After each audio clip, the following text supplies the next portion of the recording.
الحمد لله رب العالمين، والصلاة والسلام على أشرف الأنبياء والمرسلين نبينا محمد وعلى آله وصحبه أجمعين. أما بعد، الإمام بخاري رحمه الله بدي مبارك كتاب كده كتاب الرقاق مبارك لدرسونه دا سلسله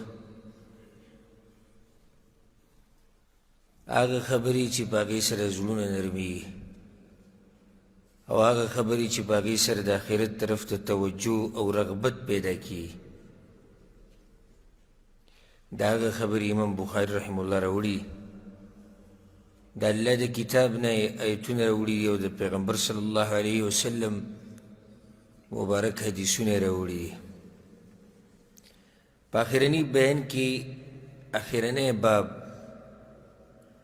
آغا داو چی باب المکثرون هم المقلون.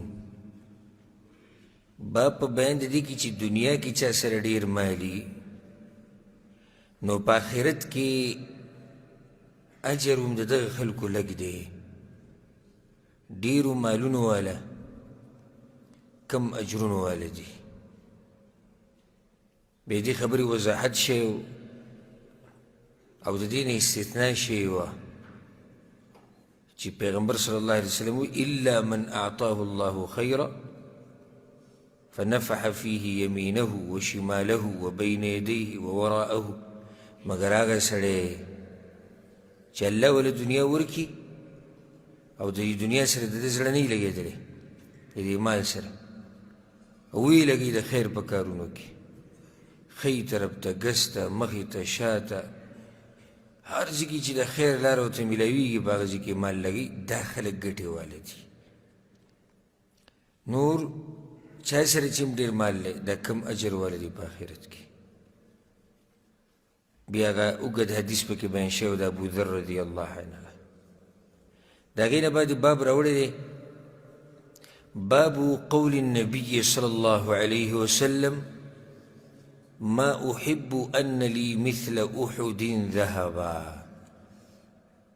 باب دی په وینا د پیغمبر صلی الله علیه وسلم کې چې د احد د غره مره سره زر زما نه دی خوښ. پیغمبر وی زما دا خبره نه ده خوښه چې د دې احد غر مره سره دی ما سره پراته وي. احد غر مدینې هغه معروف غر دی چې د هغې په خوا کې هغه تاریخي جنګ او غزا هم شوې ده، غزوه احد. پیغمبر صلی الله علیه وسلم وایي زما دا نه ده خوښه چې د دې مره سره زر دی ما سره وي. دلیل دی د پیغمبر صلی الله علیه وسلم په بې رغبتۍ باندې په دنیا کې. نو بیا اوږد حدیث راوړی د ابوذر رضی الله عنه. تېر شوي باب کې هم دا و، دغه حدیث وکړو، الفاظ پکې لږ بدل دي. ابوذر وایي چې رضی الله عنه كنت امشي مع النبي صلى الله عليه وسلم في حرة المدينة. وی زه د پیغمبر سره روان ومه د مدینې په دې کاړجنه ځمکه کې، د توره کاړجنه ځمکه چې ده. تېر شوي روایت کې داسې دي چې د شپې پسې شاته روان وم، بیا پیغمبر را مخکې کړم چې دی خوا راشي. فاستقبلنا احد. ما و پیغمبر صلی الله علیه وسلم یو ځای روان و او زموږ مخې له د احد غر راغی. وی پیغمبر ما ته وی چې یا ابا ذر ای ابو ذره. وی ما ورته چې لبیک یا رسول الله، حاضر یم د الله پیغمبره. راته وی ما یسرني ان عندي مثل احد هذا ذهبا. ابو ذر وی زما دا خبره نه ده خوښه چې د دې غرام را سره زر دی ما سره پراته وي. تمضي علی ثالثه وعندي منه دینار. سبحان الله. اے ابو ذر زما دا خبره نه ده خوښه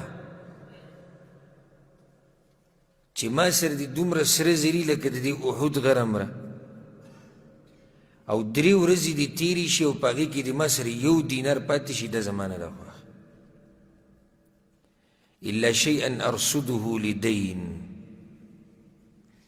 مګر که یو شی پاتې کېږي نو د قرض دپاره کیدای شي دا لږ لیټ شي 3 ورځونه واوړي پیغمبر وایي کیدای شي چې دا سره زر ما سره پاتې شي څه وخته پورې د څه دپاره قرض دپاره چا قرض دی راباندې هغه ورکول غواړم دا کیدای شي ښه نو څه به کوي پیغمبر صلی الله علیه وسلم چې په 3 ورځو کې یو سړی د احد غره مره سره زر ختموي نو په دې به څه کوي وإلا أن أقول به في عباد الله هكذا وهكذا وهكذا عن يمينه وعن شماله ومن خلفه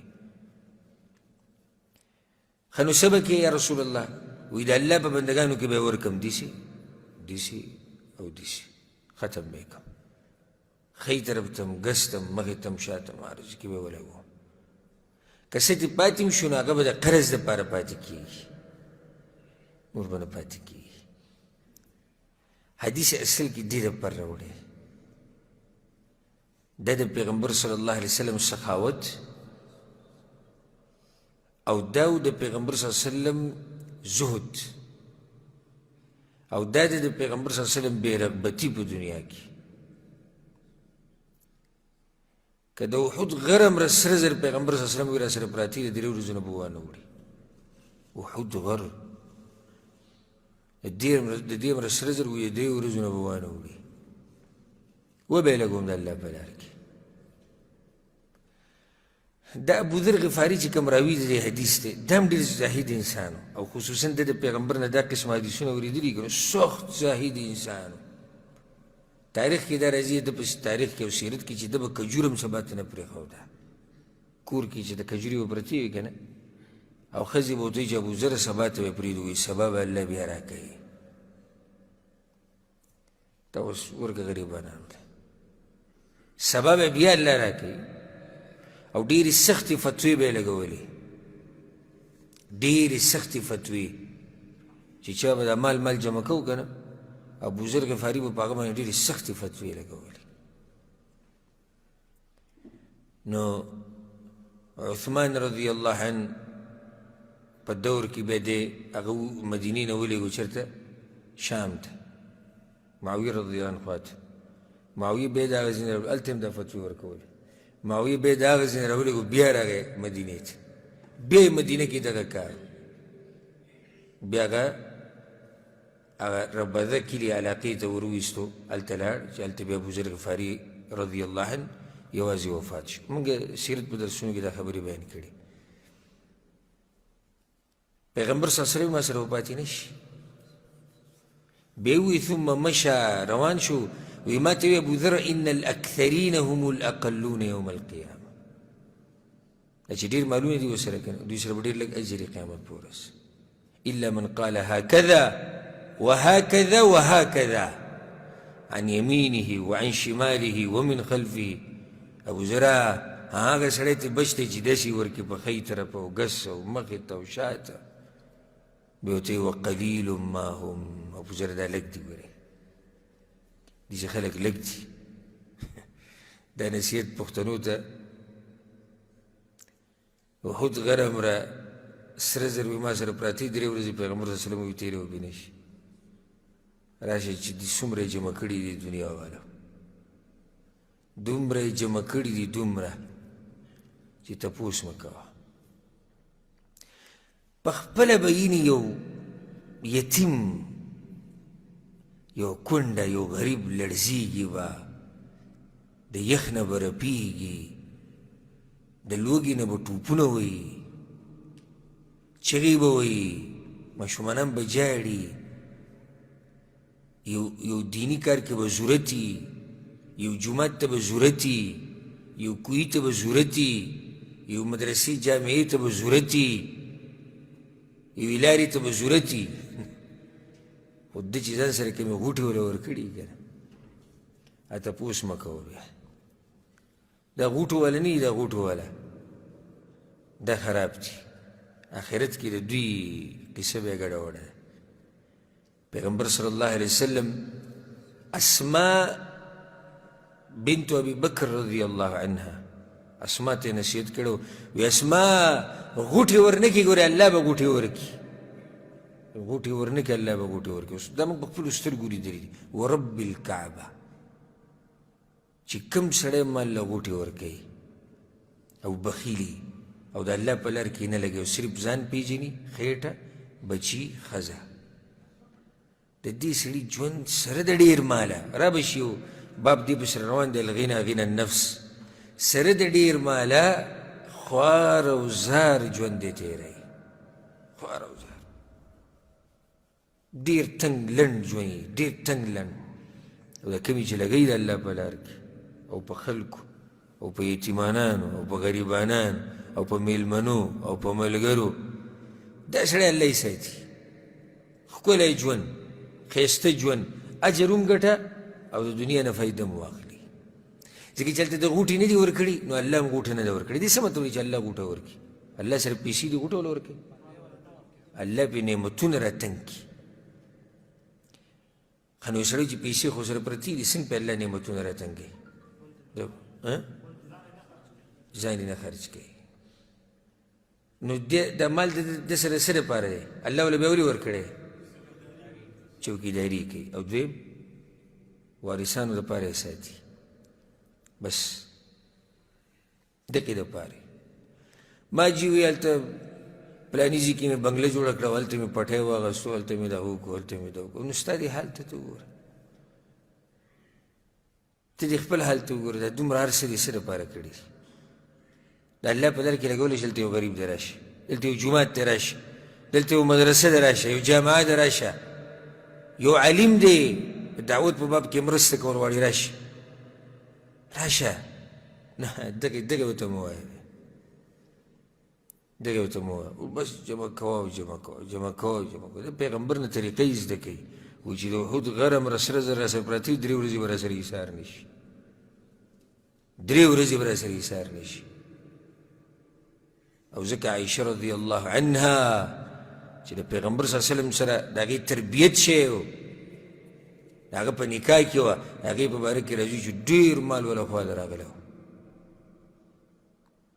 او هغې په هغه دا نه چې ورځ او شپه کې په هغه ټیم یې ټول تقسیم کو نو کومه وینځه چې ورسره وه هغې ورته وي ام المؤمنین وي ستا روژه د ځان له به دې پکې څه پرېښودو وی تا ما ته وی ویلې نو ما نه خو زما روژه ده یعنې دومره پکې څه پرې نه ښودو چې ځان له پې روژه ماته کړي. وی تا به ما ته ویلی خو ما نه هیر شو. داسې د الله بندګان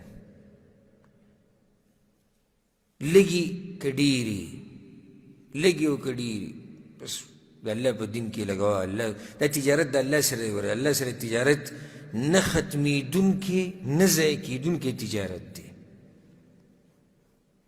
ته په بچو صرف هر څه راوړه په بچو باندې لګوه صرف هر څه راوړه په ښځه باندې صحیح ده بچو له رزق ګټل په ښځه باندې خرچه کول په دې الله اجر ورکوي خو صرف سړی مخې ته ښځه ساتي او بچي ساتي او نور هر څه هېر شوي دي د الله هغه لارې ټولې هېرې شوي دي او میلمستیا ملګرتیا د خلکو سره مرسته او هر څه پاتې شوي صرف یو خبره یاده دا خو نامناسب ده بیا که دا خو نامناسب او داسې سړی الله نه خرابوي ګورې ښه چې لګوي یې داسې سړی الله نه خرابوي.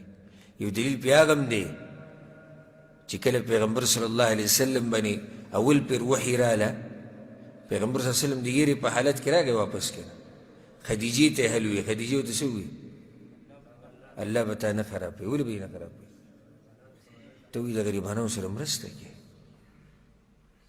ته خو د خلکو سره په مصیبتونو کې ودرېږي ته خو د میلمنو میلمستیا کې الله تا نه خرابوي چېرته دې سړی الله نه خرابوي هر وخت پړقېږي غوړ زیړ ګرځي او بل د باب را روان دی که نه زړه یې مالداری الغنى غیر النفس زړه یې سخت مالداری نو کله داسې وشي چې یو لس ریاله به ورسره پراته وي، 15 به دې غریب له ورکړي، 15 به خپله وخوري. داسې زړه یې ظاهرېږي د داسې زړه نه. دې باره کې باب را روان د خبرې کوو انشاءالله. وی بیا ماته وی چې مکانک ابوذر دلته کښېنه ښه. وی زه کښېناستم، وی راته وی چې لا تبرح حتى آتیک، پاسې به نه چې څو پورې زه نه یم راغلی. وی ثم انطلق في سواد الليل حتى توارى، لاړ پیغمبر صلی الله علیه وسلم د شپې په دې تیاره کې ورننوتو، زما نه ورک شوی. فسمعت صوتا قد ارتفع، اواز مې واورېد، هغه اواز داسې لږ اوچت شو. فتخوفت ان يكون قد عرض للنبي صلى الله عليه وسلم، وی په پیغمبر ویرېدم چې داسې نه څه څوک یې مخې ته راغلی. دا شخص په پیغمبر صلی الله علیه وسلم باندې مین قوم و. صحابه کرام د ځمکې په دې مخ د دې قوم په شان قوم به پیدا نه کړي د پیغمبر سره په محبت کې. هر څه قربان کړي په پیغمبر باندې. زمونږ ته ووایي شکل د پیغمبر په شکل جوړ که په صورت نشي. لکه د پیغمبر د منځه په شان مونځ کوه، نه جي زمونږ مذهب جدا او ستاسو جدا. ګیره پرېږده، ستا د پیغمبر ګیره وه مزېداره، پنسې اوچتې ساته، ستا د پیغمبر پنسې به اوچتې. لباس مزېدار هغه شان د تقوا لباس چې ستا د پیغمبر لباس د تقوا لباس و. ناسته پاسته د هغه په شان کوه، غم خادي هغه په شان کوه کمزې کې. او به یې چې کښېني یاره وی ارمان چې مونږ کم دور کې مونږ چې وي د صحابه کرامو دور کې څومره خوند به یې کوی. سړی د پیغمبر تابعداري په وړه خبره کې نشي کولی. خو دی چې د صحابه کرامو په دور کې دا قربانۍ نه به یې ورکړې وي. تاسو وایئ نشي. قرباني لکه اوس دلته چې کوم ملګري مونږ سره ناست دي او دا ګیرې یې خریلي دي یا یې وړې کړي دي، زه دوی ته د قربانۍ وایم دا مه کوه ځه. څو پیسې پکې لګي؟ 50 لکه ریاله. ځمکه لګول دي، څه دي پکې؟ څه پکې شتي؟ څه قربانول شتي؟ بچی به قربانې که نه ښځه به قربانې که نه وخت که نه مال. نه مال دې ته پاتې کېږي، مال دې ته پاتې کېږي او بیا هم نشي کولی. دغه شان بیا ځه لباس او ناسته پاسته او غم خادي او د پیغمبر طریقه په عبادتو کې دا ورته ګرانې. دا قومو چې په الله یې ځان قربانو، د پیغمبر په دین یې ځان قربانو، په پیغمبر یې ځان قربانو. خبره خلک داسې بني. پیغمبر صلی الله علیه وسلم څه وخت کې ځان له ګوتې د سرو زرو جوړه کړې وه، د سرو زرو ګوتې جوړه کړې وه. او بیا پیغمبر صلی الله علیه وسلم هغه څه کړه؟ ګزارې کړه. چې کله ورته وحي راغلی چې سره زر د نارینهو دپاره ناروا دي، صحابه کرامو ټول ګزار کړه. یو صحابي راغلی و، هغه د سرو زرو ګوتې په لاس و، پیغمبر صلی الله علیه وسلم ورته یې دا لرکړه، هغه لرکړه ګزارې کړه. پیغمبر صلی الله علیه وسلم ته دې سره واخېسته ګزارې کړه. بیا ورته ملګري وایي کور ته یې ویسه، وایي پیغمبر ګزار کړي زه به یې څنګه راوړم. داسې د هغوی ایمانونه و، داسې د هغوی تقوا وه. پیغمبر صلی الله علیه وسلم چې کله مانځه کې و او هغه یو پیزار کې ګندګي وه، جبریل علیه السلام ورته وایي ستا په پیزار کې څه ده؟ ګندګي ده. په مانځه کې پیزار ګزار کړو، ټولو صحابه کرامو ګزار کړو. بیا ورته وروسته پیغمبر صلی الله علیه وسلم وایي نو تاسو ولې ګزاروئ یا رسول الله؟ تا ګزار کړو، تپوس هم هغوی نه کوو، خو چې پیغمبر څه کوي دغه کوه، چې پیغمبر څه کوي دا کوه. بیا وروسته به ورته پیغمبر بیا خبره بیانه کړه. بل ورځ مخکې ورځو کې موږ د مشکات په درس کې حدیث وایي که نه، عبدالله بن مسعود د جمعې خطبې لره روانو او پیغمبر په جومات کې څه کسان ولاړو، هغو ته یې وي ان اجلسو، کښېنئ کښېنئ. هغه د جومات نه بهر دا خبره واورېده، په غرمو کښېناستو. پیغمبر صلی الله علیه وسلم ولید ابو عبدالرحمن ورته ته غرمو کښېناستې ولې؟ یا رسول الله تاسو یې کښېنئ. نو تا ته خو ما نه یم، هغه جومات کې دننه کسان ته چې صرف دا ټکې واورېدو چې کښېنئ بس کښېنئ. اوس ابو عبدالرحمن عبدالله بن مسعود په غرمو کې ناست دی، په وچه ځمکه ناست دی، د سر یې دا تپوس ونه کړو چې یا رسول الله زه هم کښېنمه، یا رسول الله ما سره خو پوس قالین نشتي زه به کې هم کښېنمه، یا رسول الله چترۍ ما سره نشتي چې له نور نه بچ شمه زه هم کښېنمه. دا تپوسونه به کې هم نشتي چې کښېنئ کښېنه بس. نو دغه قوم دی الله پیدا کړی دی نو، او هر کار له الله ځان له قومونه پیدا کړي دي، د هر کار دپاره خپل سړي دي. منګه ته وګوره، دغه قربانیانو ته وګوره، اټک خطا عبادت د الله وکړو، دا به دې هم شکر ویسته پکار دي. وی زه ویرېدم فاردت ان اتیه، پاسېدم چې زم پسې زم پیغمبر صلی الله علیه وسلم پسې، داسې نه څه مخې ته څه راغلي څوک ورله نقصان ورنه کړي.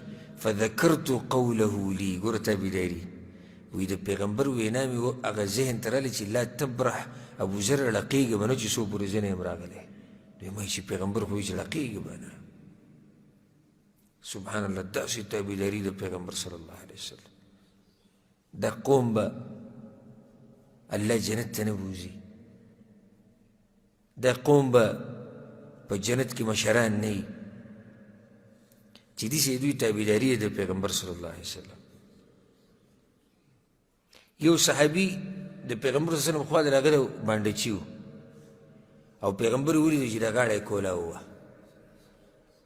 دا د پیغمبر صلی الله علیه وسلم طریقه نه وه، خو په ورځې کولاو کړې وه، یا به ګرمي وه یا به تنګ شوی هر څه چې د مرګه پورې هغه صحابي غاړه به کولاو وه. ولې ما پیغمبر داسې لیدلی و، حالانکې پیغمبر ورته نه دي ویلي، نه دا کار مستحب دی چې پیغمبر په اجر بیان کړی، او زمونږ اوازونه بوغ شو هغه کارونه بیانو چې پیغمبر په امر کړی، او بیا هم ډېر د هغې کولو ته تیار نه وي. پیغمبر په امر کړی او کولو ته تیار نه دي.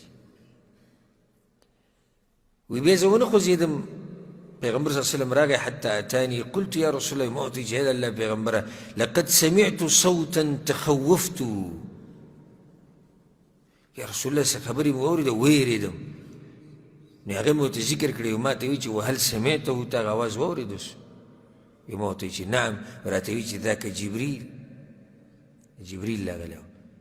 دغه حدیث موږ بیان کړی و تېر شوي درس کې، ذهن کې مو شتي که نه؟ جبریل راغلی و، اتانی فقال، نو دی راته وایي چې من مات من امتک لا یشرک بالله شیئا دخل الجنه. خپل امت ته دا زیری ورکړه چې ستا په امت کې څوک مړ شي ای پیغمبره، او د الله سره شرک نه یې کړی، څه شی د الله سره نه یې شریک کړی، دی به جنت ته ځي. وی ما ورته وایي چې وان زنا وان سرق، که زنا وکړي او که غلا وکړي، وی راته وایي چې وان زنا وان سرق، که زنا وکړي او که غلا وکړي. هلته موږ وضاحت کړی و چې د دې څه مطلب شو.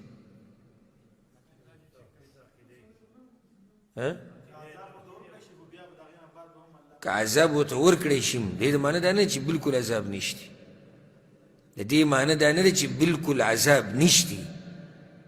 بعض موحدین مؤمنان هغه دي چې هغه به ډایرکټ جنت ته ځي بغیر د حساب او بغیر د کتاب او د عذاب نه. بعض هغه دي چې حساب به ورسره وشي جنت ته به ځي. بعض هغه دي چې د جهنم حقدار به یي، خو سپارښونه به وشي یا د الله په سپارش سره یا د الله په رحم او کرم سره د الله به راوباسي او لاړ به شي جنت ته، یا به د سره جهنم ته ورننوځي. خو کوم چې ننوتي دي، بعض موحدین داسې دي چې هغوی به جهنم ته ننوځي خو بیا به راوځي د جهنم نه. نو دا خبره ورسره یاده کړئ، دې مطلب دا نه چې په ګناهونو باندې ورځه، ګناهونه به ځان لرې ساتي. بیا حدیث راوړی د ابوهریره رضی الله عنه، پیغمبر صلی الله علیه وسلم وایي لو کان لی مثل احد ذهبا، که چېرته د وحود د غرم را سره زر ما سره وی که نه لسرني ألا تمر علي 3 ليال وعندي منه شيء إلا شيئا أرصده لدين. پیغمبر صلی الله علیه وسلم وی که چېرته د وحود غرم را سره زر ما سره پراته وی نو زما دا خبره خوښه ده چې په ما دې 3 شپې داسې تېرې نه شي چې په هغې کې دې څه پاتې شي ما سره الا شیئا ارصده لدین الا دا که چېرته قرضدارو دپاره پکې څه ږدمه یا قرضې ختمولو دپاره پکې څه ږدمه نو هغه به ما ایښودي نور 3 ورځو کې به ما د هر څه ختم کړي. دا خبره مخکې تېره شو. بې باب راوړی دی باب الغنى غنى النفس. باب په بیان د دې کې چې اصل مالداري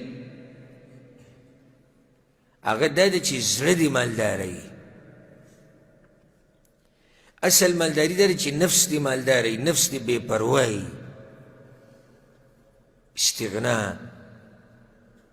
اصل مالداري دا ده.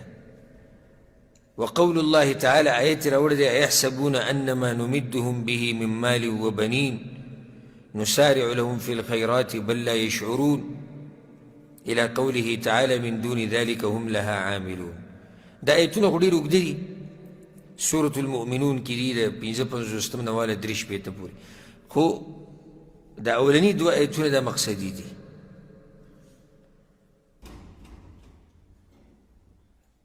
أيحسبون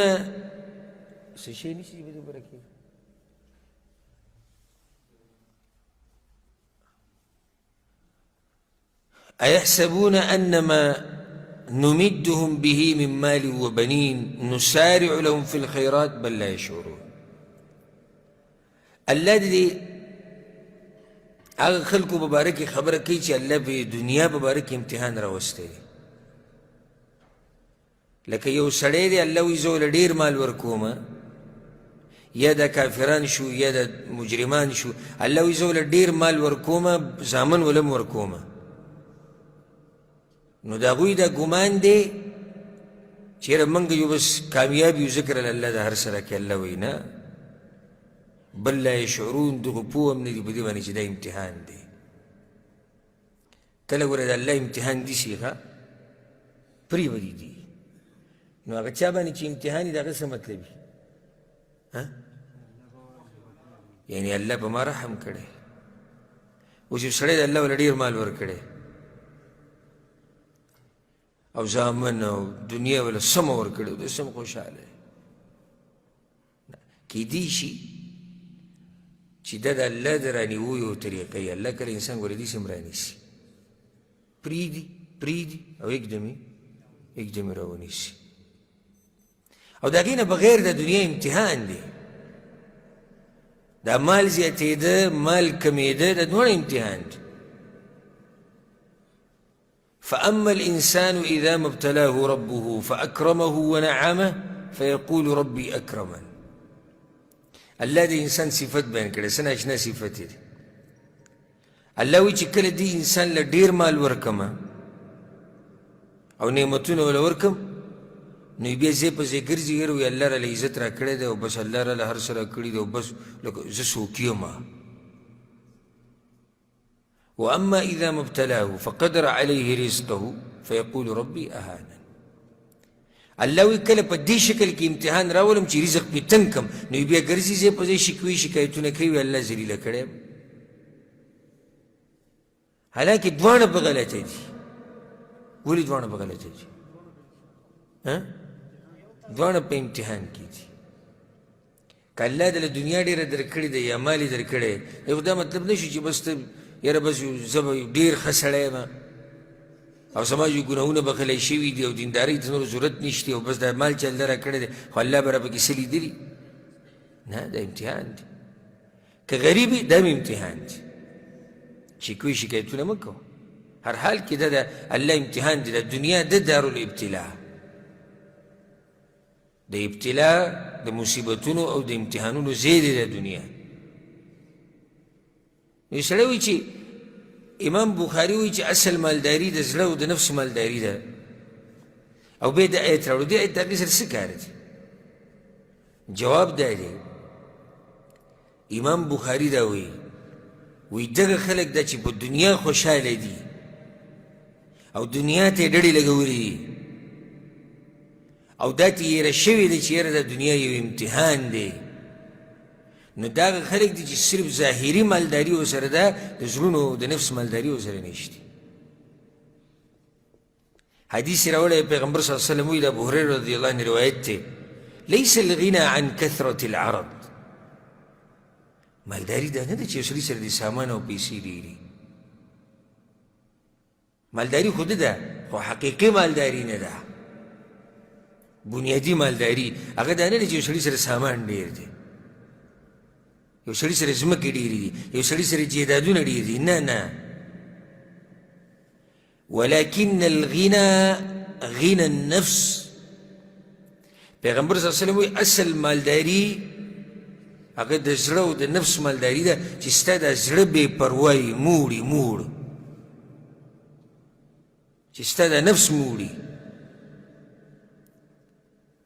ډېر به داسې ویني چې هغوی صرف دغه مالداره دي او یو سړی به ویني د هغه سره به پیسې هم ډېرې لګي ژوند به هم د غریبۍ هم حقیقي مالداره وي او په هغه مال باندې به څه وکړي چې په زړه کې د مالداري نه وي زړه دې بې پروا نه وي نفس دې بې پروا نه وي یو سړي زړه وږی نفس نه هري نو داسې مالداري شو او داسې ډېر دي یو سړی به کروڑپتی لکپتی او ته ورته ووایې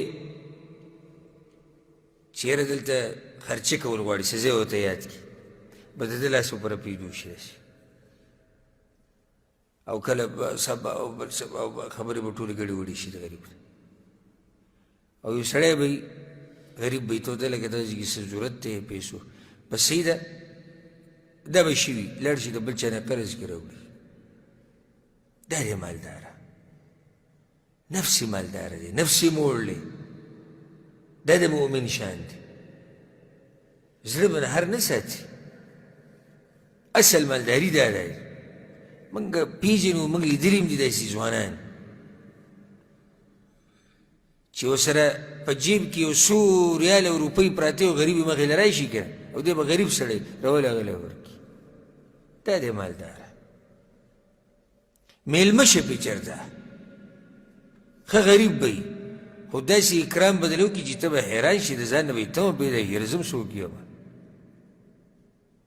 او په هغه مالداره باندې به څه کوې چې پیسې ورسره ظاهري ډېرې دي دنیا ښه ډېره ده جیدادونه ښه ډېر دي ګاډي ښه ډېر دي بچي ښه ډېر دي هر څه ښه ډېر دي خو زړی مالداره نه دی زړی غریب دی نفس غریب دی امام بخاري رحمه الله د دې باب د راوړو مقصد دا دی چې ګوره ای مسلمانه دا مه وایه چې بس دغه پلانې مالداره دی او پلانې مالداره دی ځکه چې دوی سره ظاهري اموال دي او دوی سره ظاهري دنیا ده نه حقیقي مالداره هغه دی چې زړی مالداره وي حقیقي مالداره هغه دی چې دغه نفس مالداره وي نفسي موړي زړی موړي دا اصل مالداره دي نو دغو ته مه پسخېږئ په دې دنیا والو کې والله دا مالدارې چې کم دي په دوی کې به داسې ویني چې ته به شکر وباسي شکر به وباسي په ځان یې نه لګوي په بچو یې نه لګوي پاتې له ده چې په نورو یې ولګوي دغه پرېږدي چې په نورو یې ولګوي په ځان یې نشي لګولی په بچو یې نشي لګولی او په دې غریبانانو کې به داسې ویني سخت مالدارۍ سخت مالدار انتهایی مالدار مالی حالات به کمزوری او بیا هم د الله په لار کې به څه نه څه برخه اخلي د الله په لار کې د خرچې د معنی نه دی چې ته راشي یو لاک ریال ورکړې او یو لس لاکه روپۍ ورکړې نه چې څه نه څه برخه پکې ته والي څه نسب برخه دا مالداري ده. یو سړی راشي غریب له 2 ریاله ورکړي دی اوس رسي دا مالداري ده. او یو سړی کروړپتي لکپتي دی او دی د خپل مال نه 500 روپۍ 500 ریاله نشي راویستی چې ورکړي غریب له چې الله په دین کې ولګي. دا رسي چې مالداري شوه داسې مالداري نه دی الله موږ له رسوي. دا خو صرف مال ته ګوره او خانده وته. الذي جمع مالا وعدده بعضو دقیق کاری مال جمع کوي او بې شماري جمع کوي او بې شماري او بې کلي ته پارسل کوي. کله وایي د دې طریقه دا ده د پارسل کولو کله وایي د دې طریقه دا ده کله وایي دغه طریقه دغه له غریب راغلی دنیا ته او بیا چې ګوري د څو ورځې بعد یې مړ دی یې مرګ ژوند هم څه پته نه لګي. زه پرون د شپې څه تقریبا څه د پاسه 12 بجې زه خبر شو. زموږ یو ملګری چې موږ سره دوا سلام دی ملګری د هغه ورور د 13 کالو دلته اکسیډنټ یې وکړو ګاډی یو بس له راواچو او په ژبه کې مړ شو 13 کاله عمر او کېدای شي که نن یې لا جنازه هم شوي دلته الله دې وبخي. نو دا 13 کاله دلته چې کوم ناست دي د سپین ږیري او دا مشران دا ډډې چې لګولي چې نه موږ خو لا یو ځوانانو خو سم ځوانان خو وایي چې موږ خو به لازم کم چې دا 50 خو موږ لیکل راوړي دي 50 ته خو به رسو. دا 13 کاله عمر روغ رمټ هلک روغ رمټ څه کار دپاره ووتو څه سامان یې راوړو په ګاډي کې او ګاډی تیز چلو بل ګاډي له راچولی په ځي مړلی بچي ته هم پاتې شو دنیا ته هم پاتې شو هر څه لاړو پاتې شو. نو دا دنیا نوکاري پکې مه لګوئ لکه یو نیم سړی پکې سم دي د نوکان پکې خخ کي دننه سم چې لکه چې روپۍ ته جدا کوې لکه غوښه چې دې جدا کوې روپۍ چې دې جدا کوې لکه څه غوښه چې جدا کوې نه زړه مالداره ساته نفس مالداره ساته. او دا نصیحت ټولو ملګرو ته پیغمبر صلی الله علیه وسلم بلال ته وی بلاله لګوه مه یېرېږه عرش والا به درکړي ډېر څه به درکړي. دغه نصیحت دی ټولو ته په عرش باندې یو لوی رب دی او دا ټولې خزانې د هغه سره دي ته له څه نه یېرېږي د هغه دا خزانې ختمېږي نه ختمېږي نو ته ولې یېرېږي ته څه چې دا څه چې ما سړي که دغه بس دا مې ولګول دا په لاس کې جریږي بس بیا د لوږې نه مړ شو دا خو به غلط سوچ دی. په عرش یو لوی رب دی او دا خزانې ټولې د هغه سره دي خو ته زړه مالداره ساته. اوس د صحابه کرامو په ژوند کې ډېرې قصې موږ ته معلومې دي خو دا خبره به رانه بیا ډېره اوږده شي په دغه باب کې او رانه اوږده شوم چې اکثر صحابه کرام غریبانان وو. غریبانان چې کله موږ وایو معنی دا چې غریبانان د څه وو یعنې مال ورسره نه و دنیا پې تنګه وه خو مالداره وو زړونه یې مالداره وو نفس یې مالداره د صحابه کرامو هغه مالداره چې کوم هغه مال چې ورسره ډېر وو هغه هم زړونه مالداره وو او دوی هم مالداره وو. لکه نږدې ورځو کې موږ د تبوک د غزا خبره کوله سیرت کې عثمان بن عفان ته وګوره عبدالرحمن بن عوف ته وګوره ابو بکر صدیق عمر بن خطاب مالونه یې سم راوچلول د الله په لار کې او بیا ابو عقیل ته وګوره یو څو کجوري راغستې دي دا مالدار دی په اصل کې دا مالدار دی دا غریب نه دی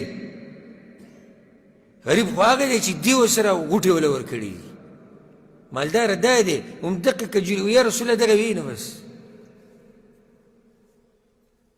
دغه کجوري هغه هم په دغه ورځ دیاړي وکړه او پیدا کړې دیاړۍ کې چې کومې کجوري پیدا کړې هغه یې راوړې تاسو ته د نه زیات مالداره څوک معلوم دی دا مالداره دی دا مالداره دی هغه مالداره دی چې راوړي او کور کې جمع کوي او بینک ته ورچي خوشحاله چې بینک کې پیسې پرتې دي بیا چې مړ شي نو بچي غریبان یې حیران چې اوس د دې بینک نه په څه طریقه راوباسو اکثر هغه ډېر پکې داسې مړه شوي دي چې هغه پیسو ځایونه هغه پاتې شوي دي ما ته یو ملګري کیسه کوله وایي زمونږ نیکه پوها مړ وي هغه وخت کې هغه به هندوستان ته خلک به تلو که نه مزدوریانې به یې کولې دا بمبئی او دلی او دې ځایونو ته به تلو دا پښتنو غټ یو دغه و هلته به تلو مزدورول او اب مالداره سړی و چې هلته به مزدوري کوله هلته وي هغه مزدوریانې کړې وي او بیا مړ بیا زمونږ یو زوړ کور و نه کور مونږ برابروو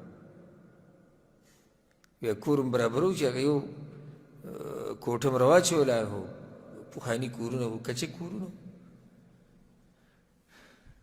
چې هغه چت یې راواچوو په دې برګو کې هغه پیسې پرتې وې راولید چې دا غریب پوها یې ښودی بیا چلېدي م نه دغه وخت کې پوها یې چې د دلي نه راوړي که د بمبۍ نه کوم ځای نه پیسې راوړي او په دقه سوړه کې ورمنډلې او دا مطلب و چې زه به یم که نه نو بیا هغه بچو ته یې ښوده چې دغه کوټه دوی راواچولې دا پیسې راووتې کوټه یې نه وه راچولې منګکانو به پکې کار کړی نو د علم سړي مال داسې پاتې شي الله دې داسې حالاتو نه موږ ساتي مال هغه مال دی چې په خپلو بچو یې ولګوي په ځان یې ولګوي په ښځه یې ولګوي مور پلار خپلوان ملګري میلمستیا او په غریبانو فقیرانو د الله په دین کې د الله په لار کې دغه مال دی دې باره کې خو خبره موږ سره تېره شوې وه تېر شوي درسونو کې د هغې نه بعد باب راوړی دی باب فضل الفقر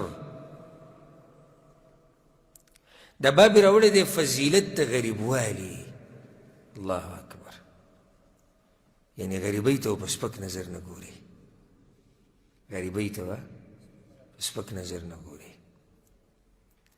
دا نه چې بس بعض وی د غریبۍ دې مخ ورک شي وی د پښتانه که دا ګورې ناروا خبره ده دا حرام دی دا ټکي ویل دا الفاظ ویل دا حرام دی دا ناروا دي ګورې غریبي دې الله ورکه کړي غریبي دې الله تباه کړي دا خو امتحان دی ټول غریبي چې ته ختمه کې پاتې شي امتحان به کېدی شي نشي کېدی امام بخاری باب راوړی دی باب په بیان د فضیلت د غریبۍ کې چې غریبۍ ته سپک مه ګوره او که دنیا د سره لګې ده نو صبر کوه دا باب یې صرف دې دپاره راوړی دی امام بخاري وایي ای مسلمانه که غریب یې هېڅ خبره نه که دنیا د سره لګې ده هېڅ خبره نه د دې خو ځان له فضیلت دی حدیث راوړی دی ناشنا حدیث ته د سهل بن سعد الساعدي رضی الله عنه ومر رجل على رسول الله صلى الله عليه وسلم پیغمبر صلی الله علیه وسلم ناسو څه کسان ورسره ناسو یو سړی پرې تېر شو داسې فقال لرجل عنده جالس د پیغمبر صلی الله علیه وسلم سره یو کس خوا کې ناست و هغه ته یې وویل ما رأیک فی هذا دې سړي باره کې ته څه وایې سړی سخت مالداره وه چې تېر شو چې تېر شو هغه څه و مالداره و پیغمبر دې کس ته ویې د ده په باره کې ته څه وایې دا چې تېر شو هغه ته یې رجل من اشراف الناس یا رسول الله دا خو عزتمنو خلکو کې دی کومو کې دی عزتمنو کې دی هذا والله حري ان خطب ان ينكح یا رسول الله دې که د چا لور مو غواړي د چا خور مو غواړي نو خلک ورسره رشته کوي وان شفع ان يشفع او د چا دپاره چې سفارش وکړي خلک وله خبره مني فسكت رسول الله صلى الله عليه وسلم پیغمبر صلی الله علیه وسلم غلی شو څه ونه وي ثم مر رجل بل سړی راکاږه تېر شو پیغمبر صلی الله علیه وسلم ورته ما رأیک فی هذا دې سړي باره کې څه وی یا رسول الله هذا رجل من فقراء المسلمین دا غریبانو کې دی خړ پړ سړی دی چې تېر شو وی دا غریبانو کې دی هذا حري ان خطب الا ينكح وإن شفع ألا يشفع یا رسول الله دله ګوره څوک لور خو روم نه ورکوي او غریب سړی دله څوک لور خو روم نه ورکوي او نه څوک سفارشونه قبلوي او سبحان الله وان قال الا يسمع، او که مجلس کې خبرې کې څوک خبرې ته غوږ هم نه ایږدي. داسې دا خو عام د انسانانو فطرت دی. غریب سړي ته څوک غوږ ایږدي؟ عام سړی پرېږده، غریب مولا ته هم څوک غوږ نه ایږدي. خلک چې وایي پښتانه کوي د غریب مولا مسله صحیح سپوري، مسله ولې سپورېږي چې هلته په خپله غریب سپوري. چې غوړ پړي نو بیا ورته هسې سبحان الله وایي سبحان الله. نو د غریب مولا وایي مسله سپوري چې عام سړی غریب شي. غریب سړی چې روان سلام علیکم مړه ورکړي د سلام دین زوی دی. او چې مالدار رواني نو هغه به ترې مخ اړولی او دی به په زور جي سلام علیکم او جي سلام علیکم، اب ولې دې ګونې ته ګوري هم نه، خو دی به پې سلام وراچي. او چې دا غریب رشتې له راشي نو ستا څو جایداد دی؟ هلکه دینداره سړی الله والا دی. نه څه ته به زما دي لور له څه ورکې، څه به خورئ؟ او چې سبا له بچي وشي څه به خوري او څه به کوي؟ او غریب په دې کې راګیر. او مالدار چې راشي لکه دا ګوره ښه بېدي نه او دی شراب هم څکي او دی نشې هم کوي او دی تماشې هم کوي. نه وایي دا هر څه به یې سیټ شي، برابر به شي، نشې به هم پرېږدي او د دې واده سره به وایي دی څه شي، دی برابر شي. د دې مال دومره زوري که نه سم زوري سم. او چې خبرې شروع کړي مجلس کې سیب خبره راواغسته. زه ورب الکعبه په دې جومات کې ناست یم که نه، زه داسې کسان پېژنم شخصي چې ماشومانان دې په خبرو کې تکړه دي. ماشومانان زه یو پیر مجلس ته ورغلم نو یو کس زه پېژنم، ډېر ښه یې پېژنم، خو بې انتها مالداره دی. دومره مالداره دی چې تپوس یې مه کوه. نو زه چې ورننوتم نو هغې د مجلس په هغه ځای کې کېنولی دی چې کوم ځای کې مشر کېني او هغه دا لاسونه جي او دا داسې او دا داسې او ګډې وډې یو منټ ورته هم کېنناستم. زه راوتم ملګرو ما ته ولې شخص دا خبرې دا داسې تا خو دی په ګډو وډو سره دی. او کوم چې ورته ناست جي بلکل تاسو چې څنګه وایي دقه شان ده او جي دقه شان. که کنځلې ورته وکړي دوی ورته وایي بلکل دقه شان ده. والله چې کنځلو ته ولم وایي دقه شان ده. ابو بلال غلط خو نه یم چې کنځلې ورته وکړي هم وایي غلط نه یې به داسې. اوس دې ځای کې دا غریب سړی تېر شو یا رسول الله دا او غریب دی، دې که نکاح کوي څوک له لور خور نه ورکوي، د دې سفارش نه چلېږي، د دې خبره څوک نه اوري. پیغمبر صلی الله علیه وسلم ورته وایي هذا دا چې تېر شو دا اوس خیر من ملء الارض مثل هذا. هغه شان چې پوره ځمکه دنیا دا ټوله ځمکه را ډکه کړي که نه، هغه شان چې کوم دی بیا هم دې غریب ته نه رسي. دا خو دینداره سړی تېر شو، دا خو الله والا تېر شو. هغه مالداره چې دا ځمکه ترې ډکه کړي، ځمکه د یو غریب ته نه رسي. دا دومره اوچت سړی دی. دې ته مه ګورئ، تاسو هم چا سره رابطې ګورئ، په دې مه ساتئ چې دنیا ګوره کله یو سړی ګوره غریب وي خو ډېر اوچت سړی. حدیث کې راځي پیغمبر صلی الله علیه وسلم وایي یو نیم سړی خړ پړي لکه غریب وي، خلک ول په دروازو کې دیکه ورکوي. دیکه مطلب څه یعنې څوک یې نه پرېږدي خپلو ځایونو ته. لو اقسم علی الله لابره. او دا دومره اوچت سړی که الله له قسم ورکړي نو الله به لازم هغه کار کوي، خو خړ پړي پته یې نه لګي ورکي. نو دې چا سره رشتې او دغه په دې مه کوو چې دنیا ورسره ډېره ده. دنیا دا خو دنیا امتحان دی. بنیادي خبره دیندارۍ ته یې ګوره. مالداره دی دینداره دی خو ډېره ښه ده. مالداره دی دینداره دی دا خو په الله ډېر رحم کړی دی. دین او دنیا په الله دواړه پراخه کړي دي. او چې تش مالدار دی نو څه به یې کوي؟ ولې مالداران د خپل مالونه تقسیموي خلکو له یې ورکوي، هسې ورته دا خلک ناست او کته به راکېږي ورته او هغه ورته به سپک نظر هم ګوري. ګورې ټکه خلکو ته به سپک نظر ګوري. او غریب چې الله والی راټینګ که مضبوطی راټینګ دا نږدې دی الله ته. بیا حدیث راوړی دی ابو وائل وی عدنا خبابا، موږ د خباب رضی الله عنه بیمار پرسۍ له تلي ووی هغه دا خبره وکړه هاجرنا مع النبي صلى الله عليه وسلم نريد وجه الله، وی موږ د الله دپاره هجرت وکړو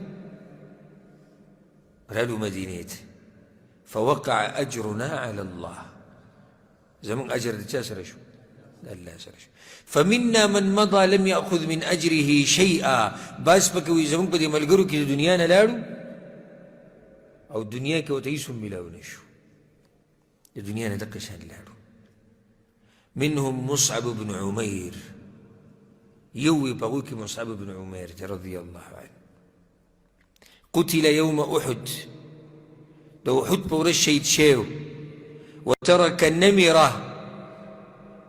او د مصعب سبحان الله د احد د غزا سیرت به زما واورئ، هلته ما د ده باره کې تفصیلي خبرې کړي دي چې دا مخکې څنګه سړی او بیا څنګه شو.